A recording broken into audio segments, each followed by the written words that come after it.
Engine से आने वाला प्रभु यीशु मसीह की अधिपौत्र नाम में सब बहुत लोगों को देता हूँ। लवकरात लवकर येणाऱ्या प्रभू येशू ख्रिस्ताच्या पवित्र नावामध्ये सर्वांना ख्रिस्ती अभिवादन।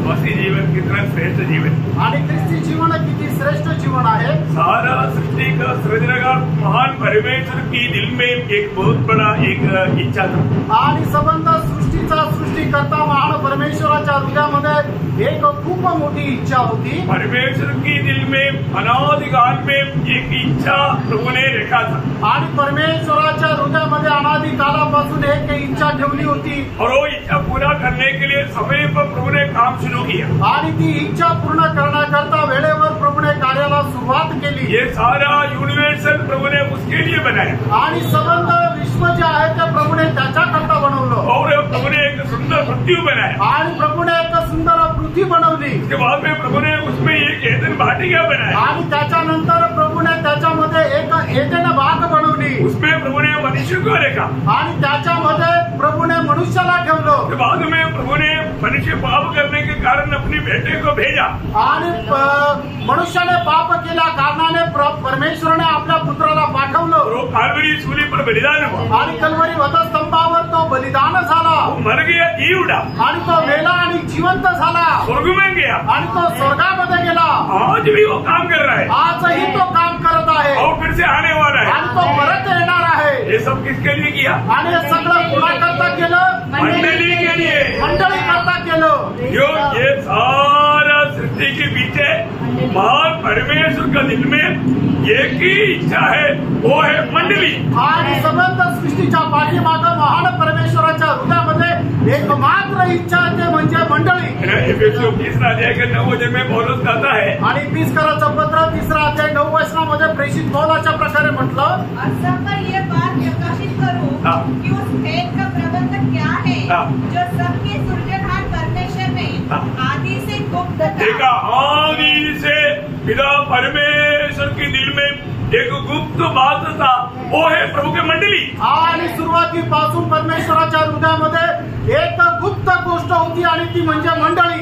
आज दुनिया भर में बहुत से मंडली है आणि आज जगभरामध्ये पुष्कळ मंडळे आहे और जो सब प्रभु का मंडली नहीं आणि सर्वच देवाच्या मंडळ्या नाहीये। प्रभु की मंडली प्रभु बनाता है आणि देवाची मंडळी प्रभू बनवतो। प्रभु दुनिया में उधर आने का हमारा उद्देश्य तक मत्ती 16-18 में प्रभु ने कहा आणि प्रभू मनुष्य होणे या जगामध्ये येण्याचं कारण सुद्धा प्रभूने मध्ये त्याचा 16 अध्याय त्याच्या 18 वचनामध्ये सांगितलं मैं मेरा मंडली बनाऊंगा आणि मी माझी मंडळी बांधी। प्रभु अपनी मंडली बना रहा है आणि प्रभू आपली मंडळी बनवत आहे। इस मंडली में पगले सिर्फ 11 लोग थे आणि त्या मंडळीमध्ये सुरुवातीला फक्त 11 लोक होते।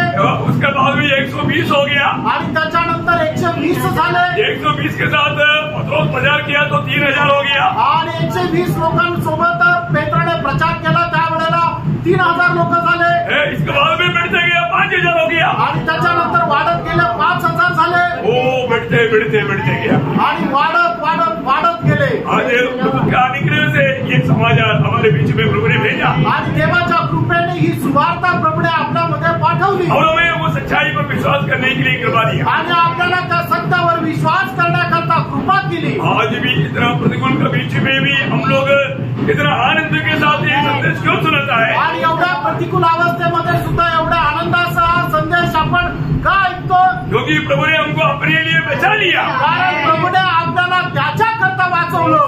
इस्राएल को चुनने के समय में प्रभु ने कहा हुआ एक शब्द है आणि इस्रायलाची निवड करत असताना प्रभूने बोललेला एक शब्द आहे आमोस 3:2 में उसका शुरुआत में हम देखता है आमोस त्याचा 3 अध्याय त्याच्या 2 वचनाच्या सुरुवातीला असं म्हटलेलं आहे सर्व जातियों से मैंने सिर्फ तुमको ही चुन लिया आणि सर्व राष्ट्रांमधून मी फक्त तुम्हाला निवडलं। मतलब सारे राष्ट्र की लोगों में से मैं सिर्फ तुझको मैंने मेरे लिए चुन करके मेरा मन तुझ में लगाया। आणि समस्त राष्ट्रांमधून फक्त मी तुम्हाला निवडलं आणि माझं मन तुमच्यावर लावलं। ये कितना बड़ी बात है आणि प्रियानो हे किती मोठी गोष्ट आहे। आज प्रभु ने प्रभु के लिए हमको चुनकर कार्य किया आणि आज प्रभूने आपल्याला त्याच्याकरता निवडून बाहेर काढलं। प्रभु ने हमें अपनी वचन दिया आणि प्रभूने त्याचं वचन आपल्याला दिलं। इसराइल लोगों को भी क्या था आणि इस्रायल लोकांचं वैशिष्ट्य काय होतं? प्रभु उनके बीच में रहता था आणि प्रभु त्यांच्यामध्ये राहत असे। प्रभु का वचन उनके हाथ में था आणि प्रभूचं वचन त्यांच्या हातामध्ये होतं. अनुवाद का किताब 4 अध्याय का 6-7 वचन में हम पढ़ता है. अनुवाद 4 अध्याय 6 आणि 7 वचनामध्ये आपण असं वाचतो, इसलिए तुम उनको धारण करना और मानना, क्योंकि और देशों के लोगों के सामने तुम्हारी बुद्धि और समझ इसी से प्रकट होगी. अर्थात वे इन सब विधियों को सुनकर कहेंगे कि निश्चय यह बड़ी जाति बुद्धिमान और समझदार है. देखो कौन ऐसी बड़ी जाति है जिसका देवता उसके ऐसे समीप रहता हो जैसा हमारा परमेश्वर यहोवा. कितना अनोखा बात है भी, आणि केवढी अद्भुत गोष्ट आहे ना. आज लोग सच्चा जीवित प्रभु को नहीं जानते. आज लोक जिवंत देवाला नाही ओळखत. आप देखा अभी कितना भीड़ जा रहा है आणि तुम्ही पाहिलं आता केवढी गर्दी जात आहे. उनको सच्चाई के बारे में मालूम नहीं आणि सत्य संबंधाने त्यांना ज्ञान नाही. हमें उन्हें देख करके तरस आता आणि त्यांना बघून आपल्याला कळवळा येतो. हमको ऐसे लोगों से कोई नफरत या गुस्सा नहीं. आणि अशा लोकांचा आपल्याला काही द्वेष नाही, राग नाही. उन पर हमको बहुत दया होता आणि त्यांच्यावर आपल्याला खूप दया येते. क्योंकि प्रभु की करुणा से हम बच गया. देवाच्या करुणेने आपण वाचलो. तो हम भी उस झुंड में मिल जाता आणि नाहीतर आपणही त्या समुदायामध्ये राहिलो असतो. यो कितना अनोखा बात है. आणि प्राणो किती अद्भुत गोष्ट आहे. हमें दुनिया की जातियों से अलग किया आणि प्रभूने आपल्याला या जातीच्या लोकांपासून वेगळं केलं. इसलिए यिर्मयाह 10 अध्याय का 2 वचन में लिखा है. आणि म्हणूनच यिर्मयाह त्याचा 10 अध्याय 2 वचनामध्ये लिहिलेला आहे, तुम जातियों का रीति नहीं अपनाना. आणि जातीच्या लोकांची चाल तुम्ही स्वीकारू नका. प्रभु ने हमें जातियों से अपने लिए अलग किया है. आणि प्रभूने आपल्याला जातीच्या लोकांपासून वेगळं केलंय. हम उनकी जैसा नहीं चलना आणि त्यांच्याप्रमाणे आपण चालू नये. लेवी 18 अध्याय 3 से 5 तक वचनों में प्रभु कहता है. लेवी त्याचा 18 अध्याय 3 ते 5 वचनामध्ये आपण अशा प्रकारे पाहतो, मिस्र देश की कामों के अनुसार जिसमें तुम रहते थे न करना. देखा प्रभु ने अभी इस्राएल को मिस्रईम से छुड़ाया तो प्रभु बोलता है कि जिस देश में तुम रहते थे उस मिस्रईम निवासियों की जैसा कार्य तुम नहीं करना. आणि परमेश्वराने इस्रायलाला मिस्र देशातून मुक्त केलं आणि म्हणून परमेश्वर त्यांना आज्ञा देत आहे की मिस्र देशाच्या चालीरीतीप्रमाणे तुम्ही चालू नका. और कनान देश के कामों के अनुसार भी जहाँ मैं तुम्हें ले चलता हूँ न करना. हाँ, देखिए कनान में भी कुछ लोग रहता. एक्चुअली कनान में 7 प्रकार की जाति के लोग रहते थे. उनको हटा करके प्रभु ने वो देश को उनको दिया. उनका भी देश निवासियों के रीति रिवाज तुझे नहीं अपनाना. आणि कनानमध्ये 7 जातीचे लोक राहत होते. त्यांना बाजूला करून परमेश्वराने इस्रायलाला तो कनान देश दिला. आणि त्या राष्ट्रामध्ये राहणाऱ्या लोकांची जी चालरीत आहे त्या चालरीतीप्रमाणे सुद्धा तुम्ही चालू नका अशी आज्ञा परमेश्वराने इस्रायलाला दिली. आणि मग कसं चालायचंय? और न उन देशों की विधियों पर चलना, मेरे ही नियमों को मानना और मेरी ही विधियों को मानते हुए उन पर चलना. मैं तुम्हारा परमेश्वर यहोवा हूँ, इसलिए तुम मेरे नियमों और मेरे विधियों को निरंतर मानना. देखो बहुत बड़ी बात है प्रभु अपने लोगों को अपना वचन देता है. आणि प्रभू आपल्या लोकांना आपलं वचन देतो. वो वचन मानकर चलना आणि ते वचन पालन करत चाला. कितना अनोखा जीवन है. आणि केवढं अद्भुत जीवन आहे. मसीह जीवन बहुत धन्य जीवन है. आणि ख्रिस्ती जीवन खूप धन्य जीवन आहे. हमारे जैसा धन्य व्यक्ति दुनिया में कोई नहीं. आणि आपल्या समान धन्य व्यक्ती या जगामध्ये दुसरा नाही. आपको मालूम है पहाड़ी उपदेश में प्रभु धन्य लोगों के बारे में जब वर्णन करता है, शुरुआत का धन्य व्यक्ति वो है जो आत्मा में दरिद्र है. आणि डोंगरावरच्या प्रवचनामध्ये ज्या वेळेला प्रभू जे धन्य लोक आहेत त्यांच्या संबंधाने वर्णन करतो त्यावेळेला सगळ्यात पहिले सांगितलं की धन्य तो आहे की जो आत्म्याचा दीन आहे. आत्मा में दरिद्र का अर्थ क्या है? आणि आत्म्यामध्ये दीन याचा अर्थ काय आहे? पूरा परमेश्वर पर आश्रित है. मतलब प्रभु मैं कुछ भी नहीं, तेरी सहारा बिना मैं कुछ नहीं कर सकता. इस अनुभव में रहने वाला भक्त उनका है स्वर्गीय राज्य. आणि मी माझ्या सामर्थ्याने प्रभू काहीच करू शकत नाही, मी फक्त तुझा आश्रय घेतो असा व्यक्ती आत्म्याचा दीन आहे. आणि अशा लोकांचं आहे परमेश्वराचं राज्य. बोलने का हर बात तुम्हें अभी एक भिखारी आदमी को जिसको कोई नहीं, वो हमेशा दूसरे के सहारे पर जीता है. उसी प्रकार हम दुनिया की जैसे भिखारी नहीं, और आत्मिक लेवल में प्रभु तेरी सहारा बिना मैं कुछ नहीं कर सकता. इस अनुभव में जीने वाला लोगों का है स्वर्ग राज्य. आणि ज्याप्रमाणे भिकारी व्यक्ती फक्त दुसऱ्याच्या आश्रयावर जीवन जगत राहतो त्याचप्रमाणे आपण सुद्धा फक्त आणि फक्त परमेश्वराच्या आश्रयावर जीवन जगतो. अशा प्रकारचं आहे ते जीवन बहुत बड़ी बात है आणि खूप मोठी गोष्ट आहे. वो भाग्यवान है आणि तो खरोखर धन्य आहे. वो आनंदित है आणि तो आनंदी आहे. प्रभु को बहुत धन्यवाद देता हूं. आणि प्रभूला खूप धन्यवाद देतो. आज हम लोग हमारा जिस बात में हम प्रभु की महिमा देना चाहिए उसका बातों को अब जब देख रहा था तो 4 बातों को देख लिया. आणि आपण कुठल्या कुठल्या गोष्टीमध्ये प्रभूला गौरव द्यायला पाहिजे त्याच्यापैकी 4 गोष्टी आपण पाहिल्या होत्या. मैं आपको बताना चाहता हूँ प्रियो, प्रभु के लोग, मंडली के लोग इन बातों में जानना भी चाहिए और मानना भी चाहिए. आणि मंडळीच्या लोकांनी या गोष्टीला जाणलं पण पाहिजे आणि पालनही करायला पाहिजे. जो बाकी तीनों बात मैं आपको बताऊंगा आणि उरलेल्या 3ही गोष्टी आज मी सांगणार आहे. बाकी रखना नहीं. आणि आता परत उद्यासाठी काही ठेवायचं नाहीये. 4 बात आपको याद है, मैंने बहुत विस्तार से आपको समझाया. आणि 4 गोष्टी तुम्हाला ठाऊक आहे, मी खूप विस्तार रीतीने तुम्हाला सांगितल्या. ये भी बात विस्तार से बोलना चाहिए लेकिन समय को देख करके मैं थोड़ा शॉर्ट में बताऊंगा. आणि हे पण विस्तार रीतीने सांगायला पाहिजे पण वेळ बघून थोडक्यात सांगेल. अभी मैं पीछे अभी नहीं जाऊंगा, अभी एक तरफ सीधा आगे बढ़ूंगा, टाइम बहुत कम है आणि वेळ कमी असल्या कारणाने फक्त पुढे जाऊ.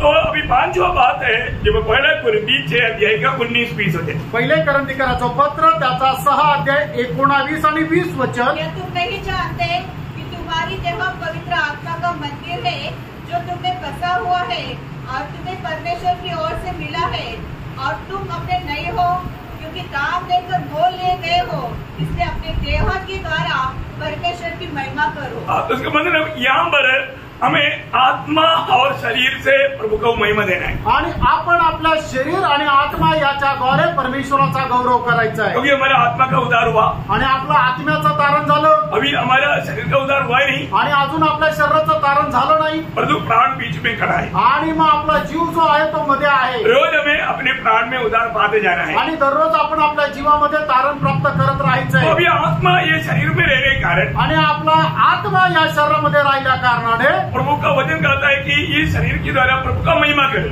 आणि देवाचं वचन आपल्याला अशा प्रकारे सांगतं की आपण आपल्या या शरीराच्या द्वारे प्रभूचा गौरव करायचा आहे. आपको मालूम है इस मसीह जीवन का दौड़ हर एक काम हमें ये शरीर में होकर के करना है. आणि या ख्रिस्ती जीवनाच्या दाव्यामध्ये करणारं प्रत्येक काम आपल्याला या शरीरामध्ये राहून करायचंय. हम लोग एक बड़ा दौड़ में है आणि आपण एका मोठ्या धावेमध्ये आहोत. इस दौड़ में हमें बहुत बड़ा रिकॉर्ड लाने वाली बात ये शरीर ही है. आणि आपल्याला या धावेमध्ये सगळ्यात मोठं अडखळण आणणारी गोष्ट हे शरीर आहे. क्योंकि हमें शरीर की इच्छा के अनुसार नहीं दौड़ना. आणि म्हणूनच आपण या शरीराच्या इच्छेच्या अनुसार नाही धावायचं. हमें आत्मा के अनुसार चलना है. आपल्याला आत्म्याच्या अनुसार चालायचं. तो इसका मतलब क्या कि हमें शरीर को भी आत्मा का अधीन करना है. आणि आपण आपलं शरीर जे आहे ते सुद्धा आत्म्याच्या अधीन करायचंय. आपको मालूम है हमारा शरीर में कोई अच्छा बात वास नहीं करता. आणि आपल्या शरीरामध्ये कुठलीही चांगली गोष्ट नाही राहत. शरीर बहुत जल्दी ये दुनिया से एकदम मिलजुलने के लिए तैयार रहता. आणि आपलं शरीर जे आहे ते एकदम जगाशी समरूप होण्याकरता तयार राहतं. इसलिए हमें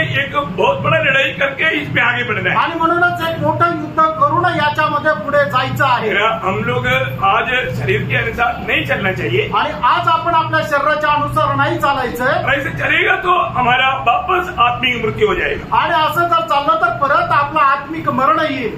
जब रोमियो का पत्री 8 अध्याय उसका 12-13 वचन. रोम 8 अध्याय 12 आणि 13 वचन. ये वचनों को बार बार आपको क्यों पढ़ाता है और आपको बताता है, समझाता है. आणि वचन वारंवार तुम्हाला का सांगतो आणि वाचायला देतो. हम लोग ये जानना है कि हम लोग अधिकतर ये शरीर में ही रह जाता.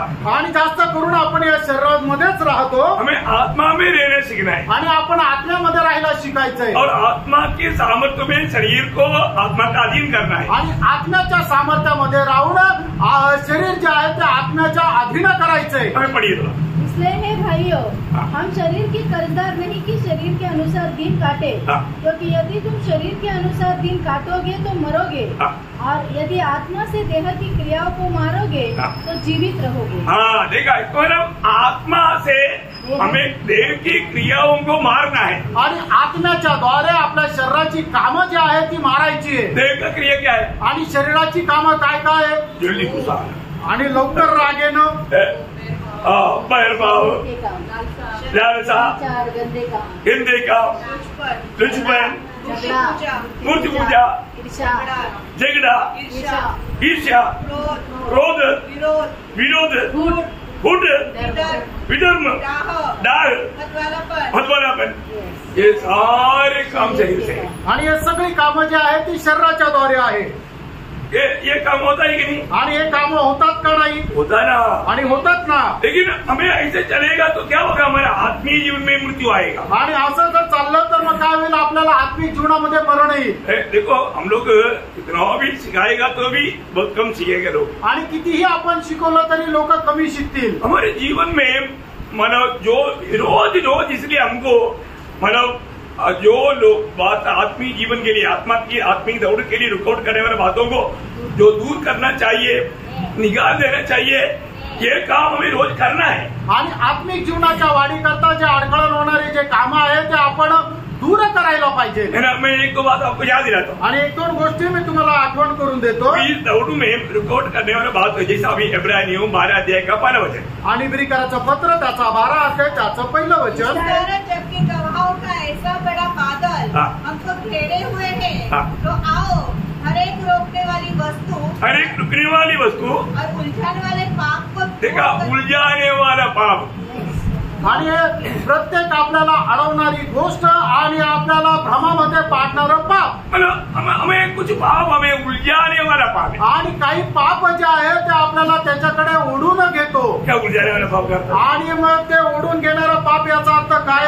वो मला छोड़ता नहीं. आणि ते सोडतच नाही. छोड़ता नहीं वो पाप. आणि ते पाप सोडत नाही. हम कितना भी छोड़ना चाहता है तो भी वो बोलता है कि मैं नहीं छोड़ू. आणि आपण कितीही सोडायचा प्रयत्न केला तरी तो म्हणेल की मी नाही सोडणार. इसका मतलब क्या है कि आणि याचा अर्थ काय आहे का, उस पाप के प्रति हमारे अंदर भी थोड़ा तरस है. होने दे.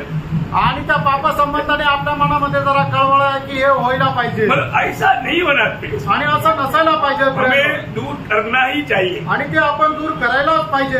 जैसा अभी एक बार एक लड़ाई चल रहा था. आणि एकदा एक युद्ध चालू होतं. एक सिपाही ने बोला, साहब मैंने एक दूसरा एक फौजी को मैंने पकड़ लिया. आणि मग एका शिपायाने म्हटलं की मी दुसऱ्या एका शिपायाला पकडलं. तो उन्होंने स्वामी कैप्टन ने बोला उसको लेकर आओ. आणि मग सेनापतीने म्हटलं की हा त्याला घेऊन ये. वो बोलता है कि साहब वो नहीं आ रहा है. आणि मग ते म्हटलं की तो नाही येते. तो नहीं आता है तो तू आ जाओ. आणि मग तो नाही येते तर तू ये. तो वो नहीं छोड़ रहा. आणि तो म्हणतो की नाही तो मला सोडत नाहीये. फिर कौन पकड़ा? आणि मग कुणी कोणाला पकडलं?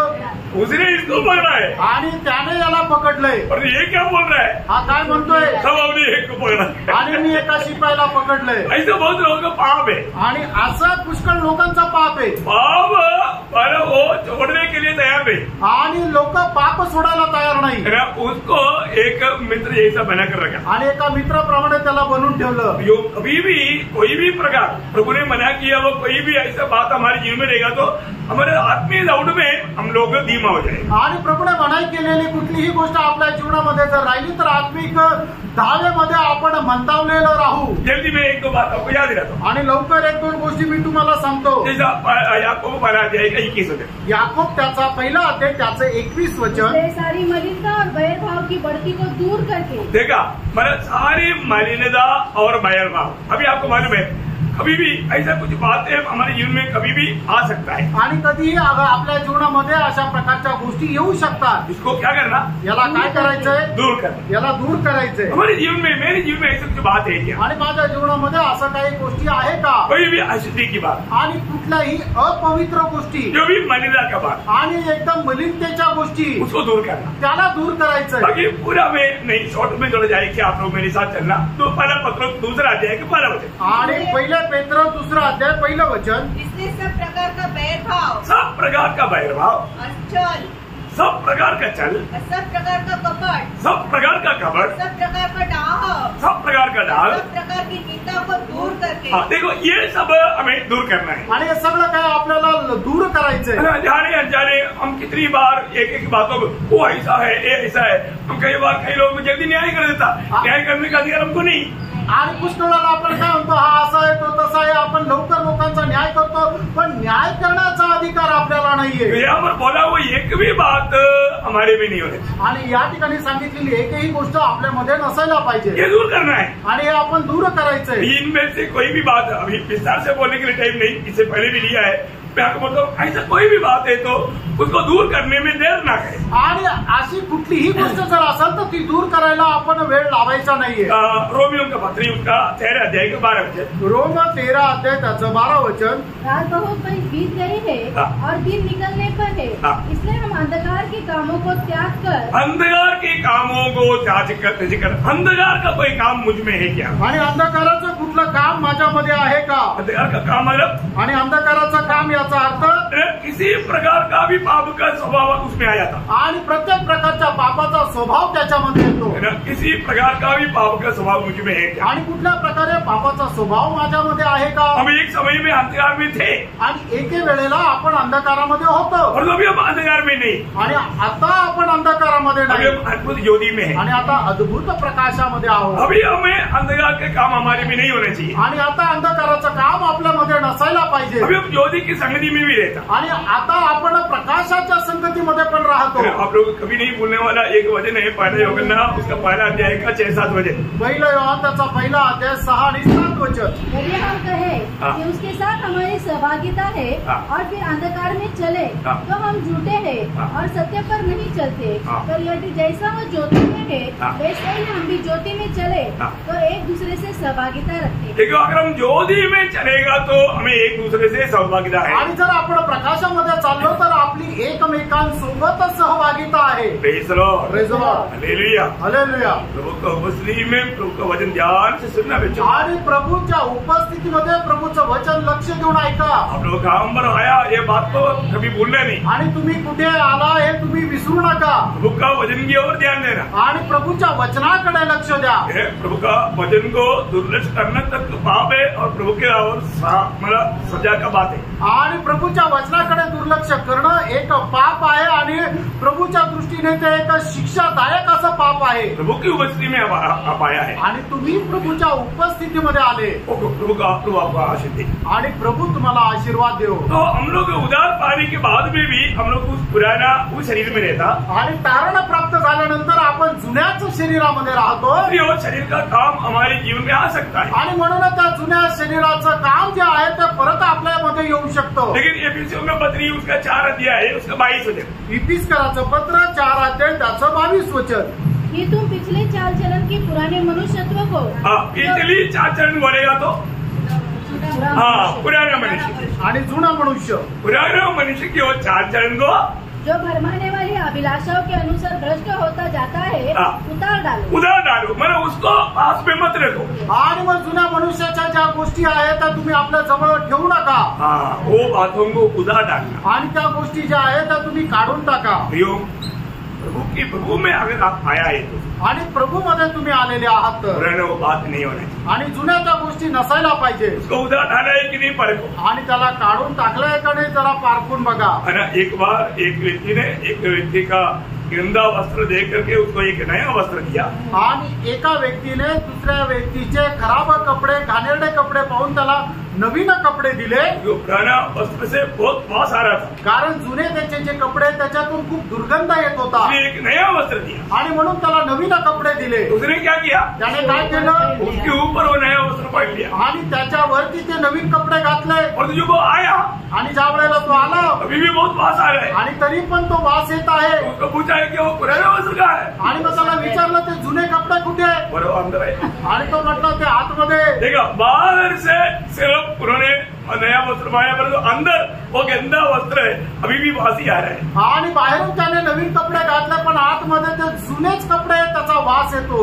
वही बात आज का विश्वासियों का है, आणि तीच गोष्ट आजच्या विश्वासणाऱ्यांची आहे, क्योंकि दूसरा तिमोथी 3 अध्याय 1 से 5 तक जो बताया हुआ 18 पाप का स्वभाव ये विश्वासियों का है, आखिर में बोला है उन्होंने भक्ति का वेश धारण किया और उसका शक्ति को त्याग दिया। आणि दुसरं तिमोथेला पत्र 3 अध्याय 1 ते 5 वचनामध्ये 18 अशा गोष्टी सांगितलेल्या आहे की त्या लोकांनी सोडलेल्या नाही, आणि त्याच्या शेवटी असं म्हटलंय की त्यांनी फक्त भक्तीचा वेश धारण केला पण त्याच्या शक्तीला त्यांनी नाकारलं। ऐसा नहीं होता, प्रियांनो, असं नसायला पाहिजे, है ना, ऐसा व्यक्ति एक अच्छा दौड़ नहीं दौड़ पाएगा, आणि असा मनुष्य एक चांगली धाव नाही धावू शकणार। इवन वही एफिसियों उसका 4 अध्याय का 25 वचन, आणि इफिसकराचं पत्र 4 अध्याय 25 वचन, इस कारण झूठ बोलना छोड़कर, देखा, झूठ बोलना ये पुराना मनुष्य का स्वभाव था आणि खोटं बोलणं या जुन्या मनुष्याचा स्वभाव होता. परंतु प्रभु में आने के बाद में भी अगर अभी भी आप झूठी बोलते हो आणि प्रभूमध्ये आल्यानंतरही अजूनही तुम्ही जर खोटं बोलता,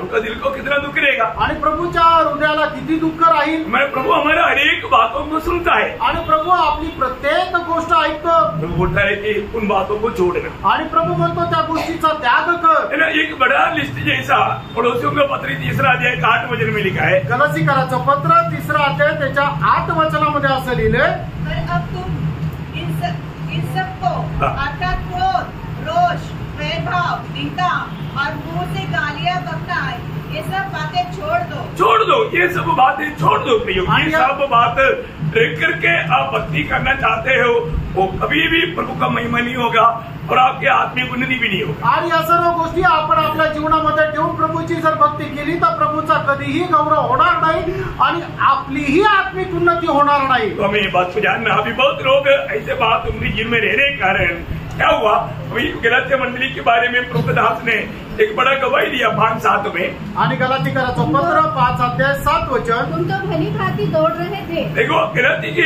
मंडली की पवित्र लोग अच्छा दौड़ में थे आणि गलातीकराचे मंडळीचे लोक चांगल्या प्रकारच्या धावेमध्ये होते. परंतु वहां पर कुछ झूठे उपदेश के लोग घुसा आणि त्या ठिकाणी काही खोटे संदेश आले. तो क्या हो गया, ते काय झालं, दौड़ में दीप आया आणि ते आपल्या धावेमध्ये मंदावले.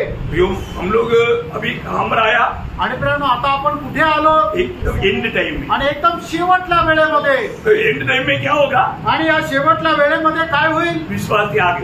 आणि विश्वास त्याग. क्या है विश्वास त्याग का अर्थ, आणि विश्वास त्यागाचा अर्थ काय आहे, विश्वास त्याग का अर्थ मन आपने क्या समझा, आणि विश्वास त्यागचा अर्थ तुम्हाला काय समजला, प्रभु को छोड़ देगा. आणि प्रभूला सोडून देणं. क्या है विश्वास त्याग, आणि विश्वास त्यागचा अर्थ काय आहे, कौन बोलेगा,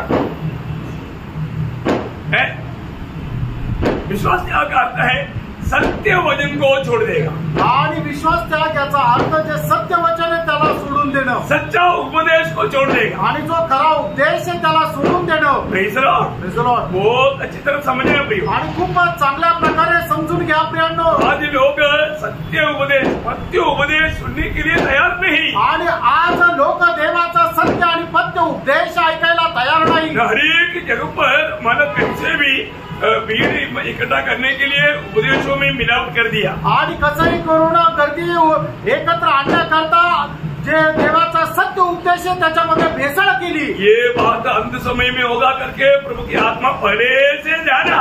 आणि शेवटल्या काळामध्ये होईल प्रभूच्या आत्म्याने पहिल्यापासून जाणलं. यो वचन में कभी मिलावट नहीं करना. आणि प्रियांनो देवाच्या वचनामध्ये कधी भेसळ करू नका. मिलावट का उपदेश कभी भी स्वीकारना नहीं. आणि मग त्या भेसळीचा उपदेश कधी स्वीकारू नका. धोखा हो जाएगा आणि फसल्या जाल. तो यहाँ पर प्रभु का दास कहता है कि तुम में पवित्र आत्मा रहता है इसलिए शरीर के द्वारा भी प्रभु का महिमा करना. आणि तुमच्यामध्ये पवित्र आत्मा राहतो म्हणून तुम्ही आपल्या शरीराच्या द्वारे परमेश्वराचा गौरव करा. 2 कोरिंथी 7 अध्याय की 1 वचन. 2 कोरिंथीकराचं पत्र 7 अध्याय त्याचं 1 वचन. हे प्रियो, जबकि ये प्रतिज्ञाएं हमें मिली है, तो आओ हम अपने आप को शरीर और आत्मा की सब मलिनता से शुद्ध करें. शरीर और आत्मा की सब मलिनता से शुद्ध करें. अभी और परमेश्वर का भय रखते हुए पवित्रता को सिद्ध करें. देखिए, ये किसका काम है, आणि हे कुणाचं काम आहे, हमारा काम है. हे आपलं काम आहे. हम उदार पाय लोगों का कर्तव्य है. आणि आपण जे तारण प्राप्त झालेले लोक ते आपलं कर्तव्य आहे. हमें आत्मा को भी अशुद्ध होने नहीं देना. आणि आपण आपला आत्मा जो आहे तो सुद्धा अशुद्ध होऊ देऊ नका. आत्मा कब अशुद्ध होता, आणि आपला आत्मा अशुद्ध केव्हा होतो, बुरे विचार. हाँ, बुरे विचार जब अपने मन में सोचता तब आत्मा अशुद्ध हो जाता. आणि ज्या वेळेला वाईट विचार आपण आपल्या मनामध्ये ठेवतो करतो त्यावेळेला आत्मा जो आहे तो अशुद्ध होतो. बुरे विचार होता है ना, आणि वाईट विचार आपल्याला येतात ना, है ना, बुरे विचार, वाईट विचार वो आपका आत्मा को अशुद्ध करेगा. आणि ते आपल्या आत्म्याला अशुद्ध करेल. आपका गलत निर्णय आणि तुमचे चुकीचे निर्णय वो आपका आत्मा को अशुद्ध करेगा आणि ते तुमच्या आत्म्याला अशुद्ध करतील. आपकी बुरी लालसा इच्छा आणि तुमची वाईट लालसा किंवा अभिलाषा ये सब आत्मा को अशुद्ध करेगा आणि ते आपल्या आत्म्याला अशुद्ध करेल. तो प्रभु में आने के बाद में हमें आत्मा को भी और शरीर को भी पवित्र रखना है. आणि प्रभूमध्ये आल्यानंतर आपण आपलं आत्मा आणि आपलं शरीर जे आहे ते पवित्र ठेवायचंय. इतनी बड़ी बात है. आणि किती मोठी गोष्ट आहे. हम कभी भी शरीर के अनुसार नहीं चलना आणि कधीही आपण आपल्या शरीराच्या अनुसार चालायचं नाहीये. मैं इसलिए आपको बताया ना, अगर आपको अपनी भाई बहन से थोड़ा भी दिल में नफरत कड़वाहट रहेगा तो फिर आप आत्मा के अनुसार चलना छोड़ देगा, शरीर के अनुसार चलेगा. आणि तुम्ही आपल्या मनामध्ये आपल्या भावा संबंधाने आपल्या बहिणी संबंधाने थोडाही कटुपणा जर ठेवला तर मग तुम्ही आत्म्याच्या अनुसार चालणं सोडून देता. कड़वाहट अंदर रहने के कारण आत्मा अशुद्ध हो गया, साथ ही साथ आपका शरीर को भी अशुद्ध इसीलिए में करेगा क्योंकि आप उसको देख करके उससे मिलना चाहिए, उसको मिल करके एक हंसना चाहिए, प्रेस रोड बोलना चाहिए, लेकिन आप मुंह भर करके उसको नहीं देखा, जैसे चला जाएगा. आपने आत्मा के अनुसार नहीं चला, शरीर के अनुसार चलते हुए शरीर को भी आपने कलंकित कर दिया. आणि मग काय होतं की जर तुमच्या मनामध्ये आपल्या भावा बहिणी संबंधाने कुठल्या प्रकारचा जर द्वेष आहे आणि मग ते समोर आल्यानंतर आपण त्यांना जाऊन भेटायला पाहिजे, प्रेस गॉड म्हणायला पाहिजे, पण ते समोर आल्यानंतर आपण तोंड दुसरीकडे करून निघून जातं. याचा अर्थ काय आहे की तुमच्या मनामध्ये त्यांच्या संबंधाने द्वेष असल्या कारणाने तो तुमच्या आत्म्याला सुद्धा तो अशुद्ध करतो आणि तुमच्या अशा प्रकारच्या वागणुकीमुळे तुमच्या शरीर सुद्धा अशुद्ध होतं. हमारे में कई लोग बैठने के लिए तो कुछ लोग कुछ जगह चुनता है आणि लोक बसण्याकरता सुद्धा विशिष्ट अशी जागा निवडतात. क्योंकि प्रभु का दास कहीं बीच में गलती से बोल दिया आणि प्रभूच्या दासाने चुकून जर कधी काही बोललं तर पड़ोसी की चेहरा देख करके हंसो आणि शेजारच्याचा चेहरा बघून हसा. परंतु दुश्मन बैठा है बगल में कैसे देख करके हंसू. आणि शत्रु शेजारी बसलाय कस काय त्याला पाहून हसू. म्हणून बहुत दिनों से दिल से उनसे बातचीत तक नहीं हुआ आणि खूप दिवसापासून त्यांच्याशी बोलणं पण नाही झालं. मैं उसको देख करके कैसे हंसू आणि त्याला पाहून कस काय हसू. और मेरा हंसना एकदम नकली हो जाएगा आणि माझं हसणं एकदम खोटं होऊन जाईल. इसलिए बहुत लोग बैठने की जगह पर भी उधर बैठा है तो मैं वो बैठूंगा, इसके साथ थोड़ा जमता है, ऐसा सोच करके बैठने. आणि तो तिकडे बसलाय तर मी तिकडे बसेल कारण का त्याच्यासोबत थोडंसं जमतं. ऐसा करता है. असं करतात का. आप एक सच्चा पवित्र जीवन में नहीं. आणि मग तसं जर आहे तर तुम्ही एका खऱ्या पवित्र जीवनामध्ये नाही. आप अभी भी शरीर के अनुसार चलते हो आणि अजूनही तुम्ही शरीराच्या अनुसार चालता. आप आत्मा में भी नहीं, आत्मा के अनुसार चलता भी नहीं. आणि तुम्ही आत्म्यामध्ये पण नाही आणि आत्म्याच्या अनुसार चालत पण नाही. हमें ये बातों को जानना है आणि आपण या गोष्टीला जाणायचंय. आज मेरे जीवन में मैं एक सच्चा आत्मिक जीवन बिता पा रहे थे. आणि आज मी माझ्या जीवनामध्ये एक खरं आत्मिक जीवन जगू शकत आहे का. मेरे जीवन के लक्ष्य क्या है, माझ्या जीवनाचा उद्देश काय आहे. पौलुस आपको याद है 2 कोरिन्थी 5 अध्याय के 9 वचन में कहता है. 2 कोरिन्थीकरांचं पत्र 5 अध्याय आणि त्याच्या 9 वचनामध्ये प्रेषित पौल अशा प्रकारे म्हणतो, इस कारण हमारे मन की उमंग यह है कि चाहे साथ रहे चाहे अलग रहे पर हम उसे भाते रहे. पर ये प्रभु के साथ रहे या हम अलग में भी रहे, लेकिन हमारे जीवन के एक ही लक्ष्य है, हम प्रभु को प्रसन्न करते हैं. आपण प्रभू सोबत राहावं किंवा त्याच्यापासून दूर राहावं, पण आपल्या जीवनाचा एक मात्र उद्देश आहे की आपण त्याला प्रसन्न करत राहावं. एक उदार पाया व्यक्ती का हमेशा उनका लक्ष्य प्रभु का महिमा होना चाहिए. आणि एक तारण प्राप्त झालेल्या व्यक्तीचा उद्देश जो आहे तो प्रभूचा गौरव राहिला पाहिजे. रोज हमें जो बात प्रभु के योग्य नहीं उन बातों को हमें मारना है. आणि प्रभू करता ज्या गोष्टी योग्य नाही त्या गोष्टी आपल्याला मारायच्या आहे. इसी कारण 1 कोरिन्थी 15 अध्याय का 31 वचन में पौलुस कहता है मैं रोज मरतो. आणि 1 कोरिन्थीकरांचं पत्र 15 अध्याय त्याच्या 31 वचनामध्ये प्रेषित पौल म्हणतो की मी दररोज मरतो. ये मरने वाला अनुभव रहेगा तभी जीवन हमारे शरीर में भी कार्य, प्रभु का जीवन हमारे शरीर में भी कार्य करेगा. आणि हा मरण्याचा अनुभव जर राहिला तर मग त्यावेळेला प्रभूचं जीवन सुद्धा आपल्यामध्ये कार्य करेल. उसे हमें मिलने वालों को जीवन प्राप्त होगा, जबकि हमें एक मृत्यु का अनुभव रहेगा. आणि मग त्याच्याद्वारे जे आपल्याला भेटतात त्यांना जीवन प्राप्त होतं. आप पढ़िएगा उसको समझने के लिए 2 कोरिन्थी 4 अध्याय उसका 10 से 12 वचन. 2 कोरिन्थीकरांचं पत्र 4 अध्याय 10 ते 12 वचन. हम यीशु की मृत्यु को अपनी देह में हर समय लिए फिरते हैं कि यीशु का जीवन भी हमारी देह में प्रकट हो. देखा, यीशु की मृत्यु जब हमारे शरीर में लिए फिरेगा तभी प्रभु का जीवन हमारा शरीर में प्रकट होकर के दूसरे की लाभदायक बनेगा। आणि येशू ख्रिस्ताचं मरण आपण आपल्या शरीरामध्ये घेऊन चालू, त्याच वेळेला प्रभूचं जीवन आपण इतरांना देऊ आणि इतरांना करता सुद्धा ते फायद्याचं राहील। क्योंकि हम जीते जी सर्वदा यीशु के कारण मृत्यु के हाथ में सौंपे जाते हैं कि यीशु का जीवन भी हमारे मरणहार शरीर में प्रकट हो। इस प्रकार मृत्यु तो हम पर प्रभाव डालती है, मृत्यु हम पर प्रभाव डालती है, और जीवन तुम पर, जीवन हमें मिलने वाला लोगों को, आणि मरण तर आपल्यावर प्रभाव टाकते आणि जीवन जे आहे जे आपल्याला भेटतात त्यांच्यावर।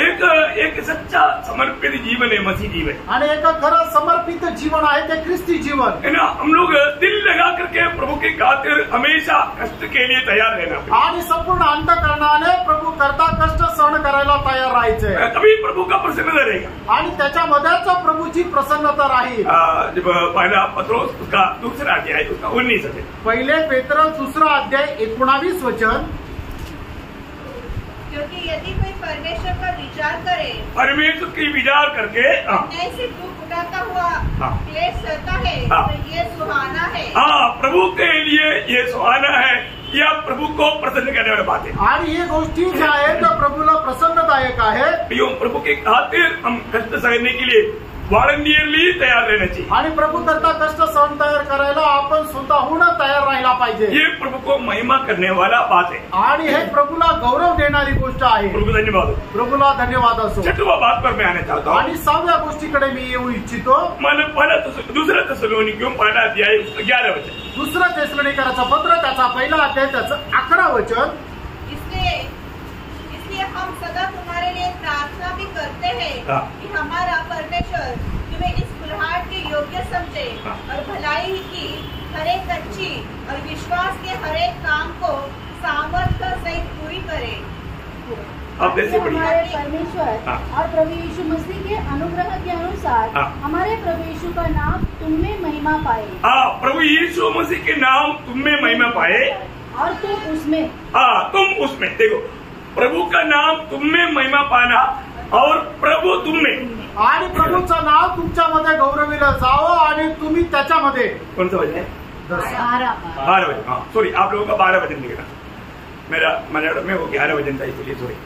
तो यहाँ पर एक बात जानना, मतलब हम प्रभु में महिमा पाना और प्रभु हमारे में महिमा पाना, आणि प्रभू आपल्यामध्ये गौरविला जावं आणि आपण प्रभूमध्ये गौरविला जावं। हम प्रभु के लोग होने के कारण, आणि आपण प्रभूचे लोक असल्या कारणाने हर एक काम के द्वारा प्रभु का महिमा होना चाहिए, आणि आपल्या प्रत्येक कामाच्या द्वारे प्रभूचा गौरव व्हायला पाहिजे, है ना। जैसे अभी एक हमारा बच्चे का पिताजी को स्कूल टीचर ने बुलाया, आणि एका मुलाच्या जे वडील आहे त्यांना शिक्षकाने बोलवलं, और वो टीचर बोलता है, आणि मग ते शिक्षक म्हणतात, ये आपका बेटा है, आणि हा तुमचा मुलगा आहे का?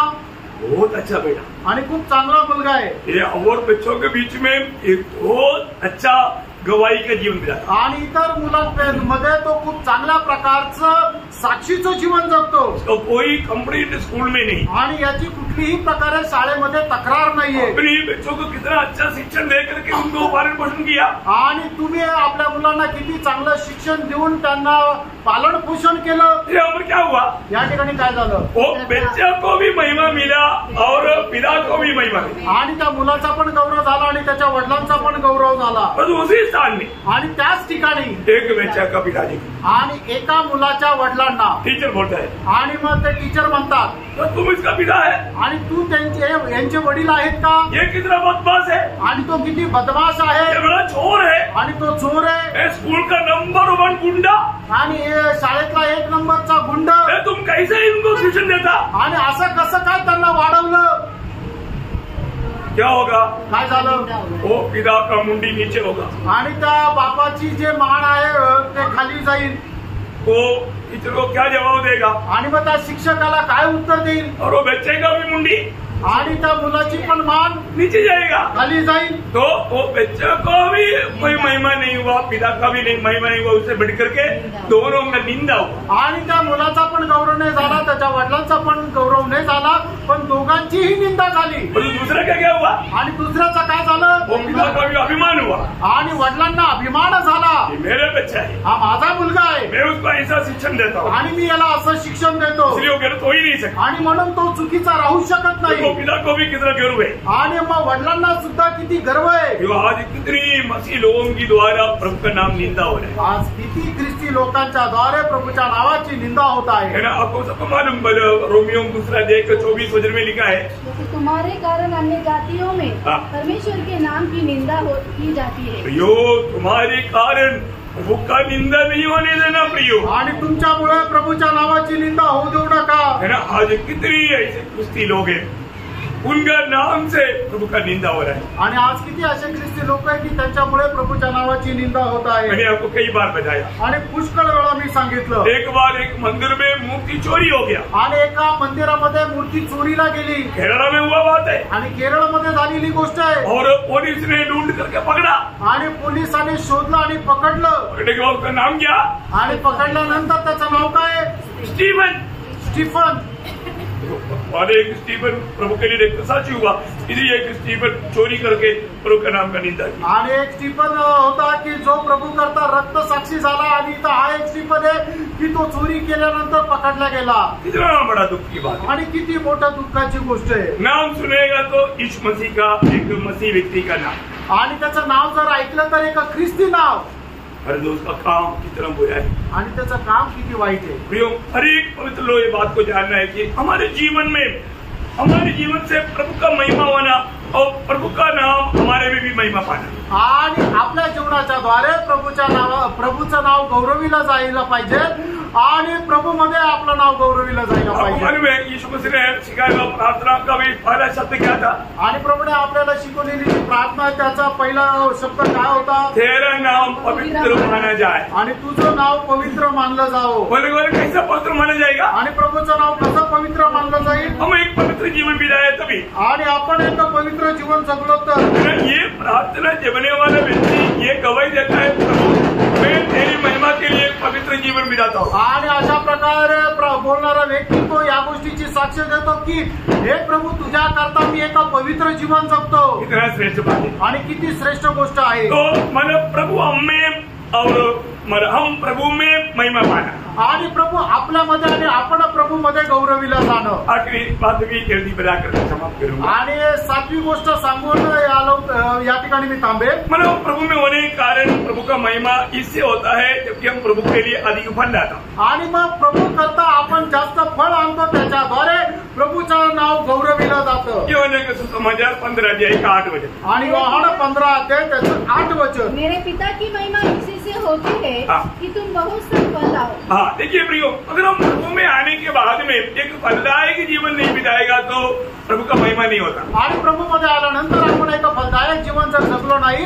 तर मग प्रभूच्या नावाचा गौरव होत नाही. आज आप देखिए, आप उदार पाया, आणि तुम्ही पहा की प्रभू तुमचं तारण झालं, और जो प्रभु चाहने वाला वो फल आप पे है क्या? आणि प्रभू इच्छिणारं फळ ते तुमच्यामध्ये आहे का? प्रियो, प्रभु ने हमको खुदा कार्य करने के पीछे प्रभु का निश्चय किया था. यूहन्ना 15:16 में प्रभु ने कहा, आणि प्रभूने तुम्हाला निवडण्याच्या पाठीमागं प्रभूचा उद्देश काय होता? योहान 15 त्याचं 16 वचन. तू जाकर के फल लाए, आणि तुम्ही जाऊन फळ आणावं.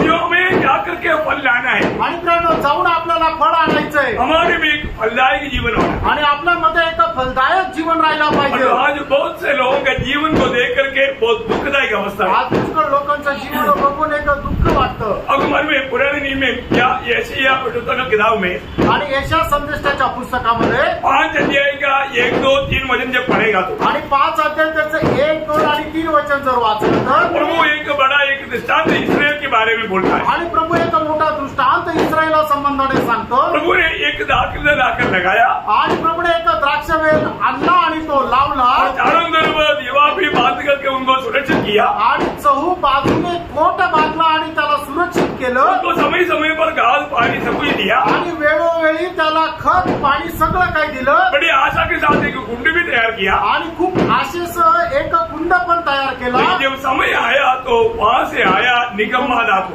आणि मग वेळ आल्यानंतर त्याच्यामध्ये निकृष्ट असे ते वेळ आली. काय तो प्रभू को स्वामी को कितना दुःख हुआ. आणि मग ते निकृष्ट द्राक्ष आले तर मग स्वामीला किती दुःख झालं. प्रभु चाहने वाला वो फल उसमें नहीं आया. आणि त्या स्वामीला इच्छिणारं फळ त्याच्यामध्ये नाही आलं. आज प्रभु चाहने वाला वो फल मुझ में है क्या. आणि आज प्रभू इच्छिणारं फळ माझ्यामध्ये आहे का. प्रभु में उलट पाया हुआ अनेक लोग फलदायक जीवन मिळाला प्रभू की इच्छा आहे. आणि प्रभू मध्ये पाचन प्राप्त झालेल्या प्रत्येकाने एक फलदायक जीवन जगणं ही प्रभूची इच्छा आहे. हम लोग जंगली पौधा था. आणि आपण एक जंगली जैतून होतो. इसके बारे में पौलुस रोमियों का पत्र 11 अध्याय 17 से 21 तक के वचनों में एक सुंदर दृष्टांत बताता. रोम त्याचा 11 अध्याय 17 ते 19. पर यदि कुछ डालियां तोड़ दी गई और तू जंगली जैतून होकर उनमें साटा गया और जैतून की जड़ की चिकनाई का भागी हुआ है तो डालियों पर घमंड न करना. और यदि तू घमंड करे तो जान रख कि तू जड़ को नहीं परंतु जड़ तुझे संभालती है. फिर तू कहेगा डालियां इसलिए तोड़ी गई कि मैं साटा जाऊँ. ठीक है, मैं तो अविश्वास के कारण तोड़ी गई परंतु तू विश्वास से बना रहता है इसलिए अभिमानी न हो परंतु भय मान. और जब परमेश्वर ने स्वाभाविक डालियों को न छोड़ा तो तुझे भी न छोड़ेगा. इसलिए परमेश्वर की कृपा और कड़ाई को दे. जो गिर गए उन पर कड़ाई परंतु तुझ पर कृपा. यदि तू उसमें बना रहे नहीं तो तू भी काट डाला जाए. वो सत्य चेतावनी हम प्रभु ने दिया है. आणि सत्य चेतावनी या ठिकाणी प्रभूने दिलेली आहे. प्रभुने हमें बुला करके प्रभु के लिए अलर्ट किया है. आणि प्रभूने आपल्याला त्याच्याकरता बोलून वेगळं केलेलं आहे. हमारे कोई योग्यता देख करके नहीं. आणि आपली कुठली योग्यता पाहून नाही. लेकिन हमें प्रभु में जोड़ दिया है. आणि प्रभू मध्ये आपल्याला जोडलंय. अभी मतलब हमारे में अच्छा फल आना ही चाहिए. आणि आपल्यामध्ये एक चांगलं फळ यायला पाहिजे. आज प्रभु चाहने वाला एक फलदायक जीवन मेरा है क्या. आणि आज प्रभू इच्छिणारा एक फलदायक जीवन माझा आहे का. फिलिपियों का पत्री में 1 अध्याय 11 वचन में आणि फिलिपकराच्या पत्रामध्ये 1 अध्याय 11 वचनामध्ये और उस धार्मिकता के फल से जो यीशु मसीह के द्वारा होते हैं भरपूर होते जाओ. देखा उस धार्मिकता का फल वो जो कि यीशु मसीह से होता है उसमें तुम भरपूर होते जाओ. आणि ते नीतिमत्वाचं फळ जे प्रभू येशू ख्रिस्ताच्या द्वारे होतं त्याच्यामध्ये तुम्ही भरपूर होत जा. मतलब क्या है. याचा अर्थ काय है. वो व्यक्ति हमेशा कोई भी प्रतिकूल अवस्था में भी आत्मा में रहकर आत्मा का फल उसमें दिखाई देगा. आणि तो कुठल्याही प्रतिकूल अवस्थेमध्ये राहून आत्म्यामध्ये राहून आत्म्याचं फळ त्याच्यामध्ये राहील. बहुत सुंदर बात है. आणि खूप सुंदर गोष्ट आहे. हमें आज अपने जीवन को पारखना है. आज आपण आपलं जीवन पारखायचं. आज मुझे ये दुनिया से अपनाया हुआ प्रभु का मैं हर प्रकार प्रभु का महिमा मेरे द्वारा होना ये हमारे जीवन के लक्ष्य है. आणि आज प्रभूने माझं निवडलं तर माझ्या प्रत्येक गोष्टीच्या द्वारे प्रभूचा गौरव होत आहे या उद्देश माझा आहे का नाही. अपने आप को पारखना. आपण स्वतःला पारखा. आज थोड़ा प्रतिकूल था इसलिए मैं थोड़ा शॉर्ट में और थोड़ा जल्दी में मैंने जल्दी खत्म कर दिया. आणि आज थोडं प्रतिकूल होतं म्हणून लवकर जरा संपवलं. प्रभु आपको आशीष दे. प्रभु तुम्हाला आशीर्वाद देव. प्रयोग हमारे जीवन से हर प्रकार प्रभु का महिमा होते रहे. आणि प्रणव आपल्या जीवनाच्या द्वारे प्रत्येक प्रकारे प्रभूचा गौरव व्हायला पाहिजे. प्रभु की महिमा के लिए प्रभु ने हमें सृजा है. आणि प्रभूच्या गौरवाकरता आपल्याला प्रभूने निर्माण केलंय. आज जो स्वर्ग में देखता है तो आणि स्वर्ग आपल्याला पाहतो तर प्रभु का निंदा होने वाला कोई भी बात मेरे जीवन से होता है क्या. आणि प्रभूला निंदा होणारी कुठली गोष्ट माझ्या जीवनाच्या द्वारे होते का. काही बातें हमने बहुत विस्तार से देखा. आणि पुष्कळ गोष्टी आपण विस्तार रीतीने पाहिल्या. ये भी देखने का था लेकिन आज का मौसम थोड़ा ठीक नहीं था. आणि हे पण पाहायचं होतं पण आजची जे वातावरण आहे ते बरोबर नव्हतं. कोई बात नहीं. काही हरकत नाही. प्रभु और भी अवसर देगा. आणि प्रभू अधिक अजून संधी देईल. लेकिन मैं एक आग्रह आपसे करता हूँ. एकच इच्छा तुमच्याकडे करतो. हमेशा अपने जीवन को पार करना. आणि नेहमी आपण आपलं जीवन पार का. मेरा जीवन में प्रभु ने मुझे इतना अयोग्यता में भी बुला करके प्रभु के लिए अलग किया. आणि एवढ्या अयोग्य अवस्थेमध्ये सुद्धा प्रभूने मला बोलून वेगळं केलं. आज मेरे जीवन से मेरा प्रभु का महिमा हो रहा है. आज माझ्या जीवनाच्या द्वारे माझ्या प्रभूचा गौरव होत आहे. और प्रभु का महिमा मेरे जीवन के लक्ष्य है कि नहीं. आणि प्रभूचा गौरव माझ्या जीवनाचा उद्देश आहे का नाही. एक सच्चा महिमा करते हुए जीवन बिताने के लिए और प्रभु का और से एक अच्छा गुलाल पाने के लिए प्रभु सबको सहायता करे. आणि प्रभूचा गौरव करत जीवन जगण्याकरता आणि प्रभूपासून पाचारण प्राप्त करत जीवन जगण्याकरता प्रभू या वचनाच्या द्वारे आपल्याला सहाय्य करू. प्रभूला गौरव मिळो. आमेन.